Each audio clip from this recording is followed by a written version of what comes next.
Pemirsa buka mata buka hati, Allah mencintai hamba yang berdoa kepadanya. Bahkan karena cintanya Allah memberikan bonus berupa ampunan dosa kepada hambanya yang berdoa. Di antara usaha yang bisa kita upayakan agar doa kita dikabulkan oleh Allah Ta'ala adalah dengan memanfaatkan waktu-waktu tertentu yang dijanjikan oleh Allah bahwa doa ketika waktu-waktu tersebut dikabulkan. Kapankah waktu yang tepat untuk berdoa agar doa kita mustajab? Allah Ta'ala mencintai hambanya yang berdoa di sepertiga malam yang terakhir. Allah Ta'ala berfirman tentang ciri orang-orang yang bertakwa, salah satunya adalah yang berdoa memohon ampunan ketika waktu sahur atau akhir-akhir malam. Sepertiga malam yang paling akhir adalah waktu yang penuh berkah, sebab pada saat itu Rabb kita Subhanahu wa Ta'ala turun ke langit dunia dan mengabulkan setiap doa hamba-hambanya yang berdoa ketika itu. Sepertiga malam yang akhir adalah waktu yang dianjurkan untuk memperbanyak berdoa. Lebih lagi di bulan Ramadan, bangun di sepertiga malam akhir bukanlah hal yang berat karena bersama dengan waktu makan sahur. Oleh karena itu, manfaatkanlah sebaik-baiknya waktu tersebut untuk berdoa. Waktu berbuka puasa pun merupakan waktu yang penuh keberkahan karena di waktu ini manusia merasakan salah satu kebahagiaan ibadah puasa, yaitu diperbolehkannya makan dan minum setelah seharian menahannya. Keberkahan lain di waktu berbuka puasa adalah dikabulkannya doa orang yang telah berpuasa. Oleh karena itu, jangan lewatkan kesempatan baik ini untuk memohon apa saja yang termasuk kebaikan dunia dan kebaikan akhirat. Malam Lailatul Qadar adalah malam diturunkannya Al-Quran. Malam ini lebih utama daripada 1000 bulan. Waktu ini merupakan waktu yang tepat bagi kita untuk berdoa. Niscaya doa kita akan mustajab. Hal ini pun didukung dengan sunnah Rasulullah SAW yang menganjurkan kita berdoa di malam Lailatul Qadar. Allahu Akbar,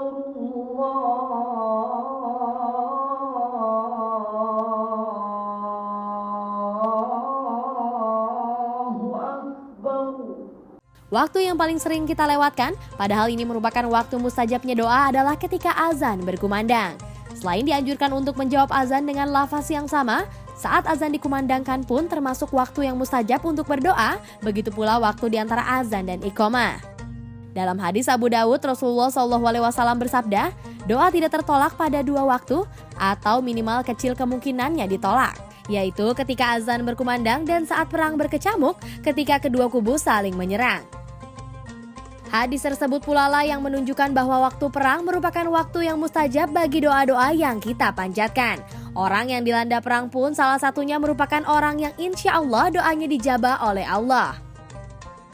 Selain waktu-waktu tersebut, ketika sholat kita dianjurkan untuk memanjangkan sujud. Mengapa? Karena doa seorang hamba berada paling dekat dengan Robnya ialah ketika ia sedang bersujud. Maka berbanyaklah berdoa ketika itu, niscaya Allah akan kabulkan. Begitu pula pada salam sebelum sholat wajib setelah tahiyat akhir seperti sunnah yang diajarkan Rasulullah SAW. Waktu mustajabnya doa yang lainnya adalah hari yang agung bagi umat Islam, yakni hari Jumat. Terutama ketika dilaksanakannya sholat Jumat dan setelah asar sampai terbenamnya matahari. Oleh karena itu dianjurkan untuk bersungguh-sungguh dalam berdoa pada 2 waktu yang disebutkan. Dengan demikian, seseorang akan lebih memperbanyak doanya di hari Jumat, tidak pada beberapa waktu tertentu saja. Selain hari Jumat, hari Rabu antara zuhur dan asar pun merupakan waktu dikabulkannya doa. Ini merupakan sunnah Rasulullah yang sering berdoa pada hari Rabu di antara kedua waktu sholat tersebut. Alhamdulillah doanya dikabulkan oleh Allah Subhanahu wa Ta'ala.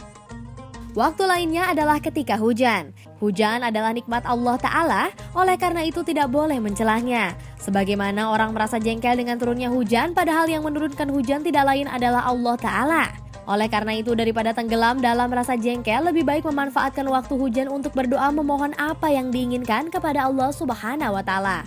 Ketika hujan, pintu rezeki langit sedang terbuka lebar-lebar. Karena itu, insya Allah doa tidak tertolak ketika hujan turun. Pada bulan Zulhijjah, hari Arafah merupakan hari yang spesial. Hari Arafah adalah hari ketika para jamaah haji melakukan wukuf di Arafah, yaitu pada tanggal 9 Zulhijjah. Pada hari tersebut, dianjurkan memperbanyak doa, baik bagi jamaah haji maupun bagi seluruh kaum muslimin yang tidak sedang menunaikan haji. Selain itu, doa pun insya Allah mustajab ketika kita meminum air Zam-Zam. Rasulullah pernah berkata bahwa khasiat air Zam-Zam itu sesuai niat peminumnya. Oleh karena itu, air Zam-Zam seringkali didoakan, dibawakan, dan diminumkan kepada orang yang sakit misalnya. Air Zam-Zam merupakan air yang berkah, yang diyakini mendatangkan banyak kebaikan di dalamnya. Mudah-mudahan kita senantiasa menjadi hamba Allah yang beriman, bertakwa, dan Allah Ta'ala mengabulkan doa-doa kita, serta menerima amal ibadah kita. Amin ya mujibah soilin. A'udzubillahi minasyaitonirrajim. Bismillahirrahmanirrahim. Innalhamdulillah la haula wala quwata illa billahil azim. Sebelumnya saya sampaikan salam yang terbaik, salam para malaikat kepada para penghuni surga. Assalamualaikum warahmatullahi wabarakatuh. Pemirsa Buka Mata Buka Hati, alhamdulillah, bagaimana caranya agar doa-doa kita itu mustajab? Ada beberapa hal yang kita harus ketahui, bahwa sesungguhnya Allah sangat senang ketika kita memohon atau berdoa meminta kepada Allah. Tetapi kita haruslah dengan kesungguhan hati memintanya. Pertama tentu dengan rasa khauf dan roja. Selalu merasa takut doanya tidak diijabah sama Allah, dan selalu berharap bahwa doanya diijabah oleh Allah. Nah, dengan perasaan khauf, takut, dan harap inilah insya Allah kita akan khusyuk berdoa, akan betul-betul sungguh-sungguh berdoa. Karena kenapa? Ini ilustrasi ketika seorang anak meminta kepada ibunya.